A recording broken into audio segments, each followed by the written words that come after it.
జై భీమ్ మిత్రులారా, ఈ మధ్య చూస్తున్నాం. గ్రామ పంచాయతీ ఎలక్షన్లు అయితేనేమి, మున్సిపాలిటీ ఎలక్షన్లు అయితేనేమి, మద్యం మేరులై పారుతున్నది. డబ్బు పంపిణీ ఓటర్ల లోపల కూడా తనకు ఎవరైతే పని చేస్తారో నిజాయితీ గల అభ్యర్థిని ఎన్నుకుందామనే స్పృహ లేకుండా కేవలం మద్యము, డబ్బు వాటికి ఆశపడి తమ యొక్క అమూల్యమైన ఓటు దుర్వినియోగం చేసుకుంటున్నారు. అంటుంటాం మనం, రాజకీయ నాయకులు వందల వేల కోట్లు సంపాదించుకుంటున్నారు, అవినీతికి పాల్పడుతున్నారని మనం వారి మీద నిందలు వేస్తూనే ఉంటాం.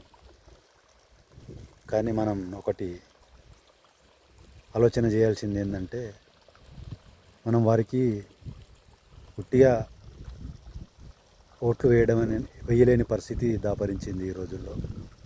ఒక రాజకీయ నాయకుడు సర్పంచ్ నుంచి మొదలుకుంటే ఎంపీటీస్ ఏమి, కౌన్సిలర్ ఏమి, ఈ చిన్న చిన్న స్థాయిల ఎలక్షన్లలోనే కొన్ని కోట్ల రూపాయలు, లక్షల రూపాయలు ఖర్చు పెట్టాల్సిన పరిస్థితి ఏర్పడింది. డబ్బు, మద్యం పంపిణీ చేస్తే కానీ ఓటర్లు తనకు అనుకూలంగా రారు అనే ఉద్దేశంతో ఏ అభ్యర్థి అయినా డబ్బులు పంచడం జరుగుతుంది, మద్యం పంపిణీ చేయడం జరుగుతుంది. సో దీని అన్నిటికీ కారణం ఓటర్లు ప్రలోభాలకు లొంగడం చాలా బాధాకరం.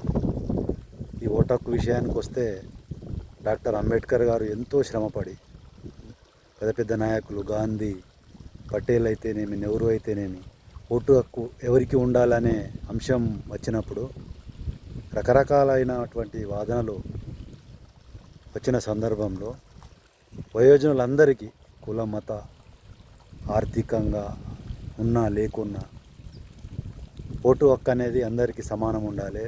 స్త్రీ పురుషులకు సమాన అవకాశాలు, వాళ్ళకి కూడా ఓటు హక్కు ఉండాలి, పురుషులకు ఉండాలి, స్త్రీలకు ఉండాలి. చదువుకున్నా లేకున్నా అందరికీ ఓటు హక్కు, వయోజనులకు అందరికీ ఓటు హక్కు ఉండాలనే సమానత్వం, ఈక్వాలిటీ పరంగా అందరూ సమానమే అనే ఉద్దేశంతో అంబేద్కర్ గారు ఎంతో ప్రయాసపడి ఆ ఓటు హక్కు మనకు ప్రసాదిస్తే, ఆ ఓటు హక్కును మనము దుర్వినియోగపరుస్తూ అనేక ప్రలోభాలకు మనము లోనై ప్రజాస్వామ్యాన్ని ఖూని చేసే భాగంలో ఓటర్లు వారి పాత్ర పోషిస్తున్నారు అనేది సుస్పష్టంగా మనకి ఈ రోజుల్లో అర్థమవుతూ ఉంది. ప్రతి ఎలక్షన్లో కులము, మతము తప్ప వేరే అంశాలు ప్రస్తావనకు రావడం లేదు. మంచి వ్యక్తులను ఎన్నుకుందామనే జిజ్ఞాస నుంచి మద్యము, కులము, మతము ప్రాతిపాదిక మీద ఈ యొక్క దేశాన్ని విచ్ఛిన్నం చేయడానికి అనేక శక్తులు ప్రయత్నిస్తుంటే ఓటర్లో ఉన్నటువంటి చైతన్యం లోపిస్తూ అవుతుంది రోజు రోజుకి. మనం చూస్తూ ఉన్నాం, ప్రజాస్వామ్యాన్ని ఎంత అపహాస్యం చేస్తున్నారో. మంచి నాయకత్వ లక్షణాలు ఉన్న నాయకులను ఎన్నుకోవడం లేదు. కేవలము డబ్బు, మద్యము, ఏ కులం వాడు, ఏ కులపానికి ఓటేస్తే బాగుంటుంది అనే ఆలోచన ఉన్నారు తప్ప, ఒక చదువుకున్నలకు, ఒక నిజాయితీవంతమైనటువంటి వ్యక్తిని గెలిపిస్తే ఊరికి మంచి జరుగుతుంది, అభివృద్ధి జరుగుతుంది, తమ యొక్క పనులుంటే సకాలంలో చేయిస్తాడు అనే ఉద్దేశం ఎవరికి లేదు. కేవలము మతము, డబ్బు, ఈ రెండు ప్రధాన పాత్ర పోషిస్తున్నాయి. చాలా బాధాకరం.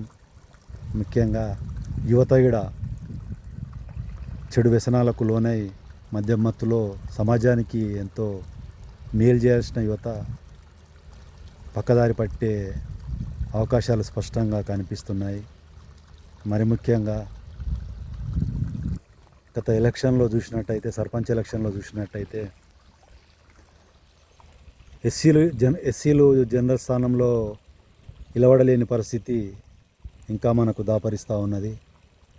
తీరా మిగతా పెళ్ళిళ్ళ శుభకార్యాలు అయితే, మీ రాజకీయాల్లో ఎలక్షన్ల కన్నా ముందు అందరం కలిసి, మీరు ఒకటే మేము ఒకటే, అంతా మనందరం ఒకటే పార్టీ అని కలిసిమెలిసి పనిచేస్తారు. తీరా ఎలక్షన్లో వచ్చేవరకు ఒకవేళ ఎస్సీ అభ్యర్థి కానీ నిలబడడానికో అప్పుడు కులం అడ్డు తెస్తారు. అన్నీ మీకేనా, ఎస్సీలు ఉంటే ఓన్లీ ఎస్సీలు ఉంటేనే ఎస్సీ రిజర్వేషన్కి నిలబడాలనే పరిమితం చేయడం చాలా బాధాకరం. జనరల్ సీట్లలో కూడా దళితులు ఎప్పుడైతే ఎస్సీ ఎస్టీ నిలబడి గెలుస్తారో అప్పుడే మన ప్రజాస్వామ్యం విజయవంతమవుతుంది అనేది నా యొక్క అభిప్రాయం. మిత్రులు ఆలోచించాలి. చదువుకున్న యువత ముఖ్యంగా ఈ దేశానికి వెన్నెముక అయినటువంటి యువత తప్పుడు మార్గంలో పోయి కులాలకు మతాలకు ప్రాధాన్యత ఇస్తూ మద్యం మత్తులో నిజమైనటువంటి వ్యక్తులను ఎన్నుకోక ప్రజల యొక్క మన్ననలు బాగులు చూసే వ్యక్తిని ఎన్నుకోక కేవలం కులాలు మతాలు అనే వాటికి ప్రాధాన్యత ఇస్తూ ఈ రోజుల్లో చూస్తూ ఉన్నాం. మరి ఎలక్షన్లు చాలా బాధాకరమైన విషయం ఏంటంటే విలేజ్లలో కూడా డబ్బులు పంచే పరిస్థితి ఏర్పడింది. మద్యం పంపిణీ తర్వాత ఇప్పుడు డబ్బు పంపిణీ చేస్తే కానీ గెలవలేని పరిస్థితి గ్రామాల్లో నెలకొన్నది.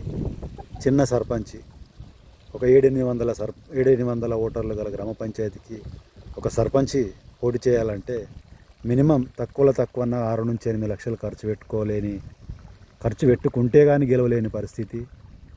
సో ఇంత డబ్బు పెట్టుకొని తను 5 సంవత్సరాలు ఎలా సంపాదిస్తాడు అనేది ఓటర్లు కూడా ఒకసారి ఆలోచించాలి. 8 లక్షలు కనీసం మరి ఆయన ఎట్లా సమకూర్చాలంటే ఏదో ఒక అవినీతి చేయాల్సిన పరిస్థితి ఏర్పడుతుంది. జనాలు దయచేసి ఆ విషయాన్ని మరి ఎందుకు మర్చిపోతున్నా అర్థం అవడం లేదు.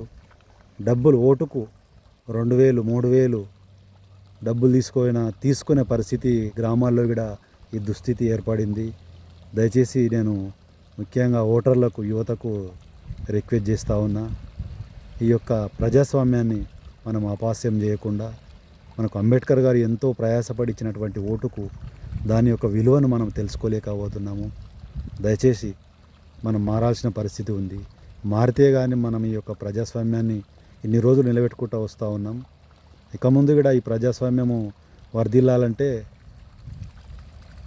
తప్పకుండా మనం మారాల్సిన అవసరం ఉంది. దయచేసి యువత ఆలోచించాలి.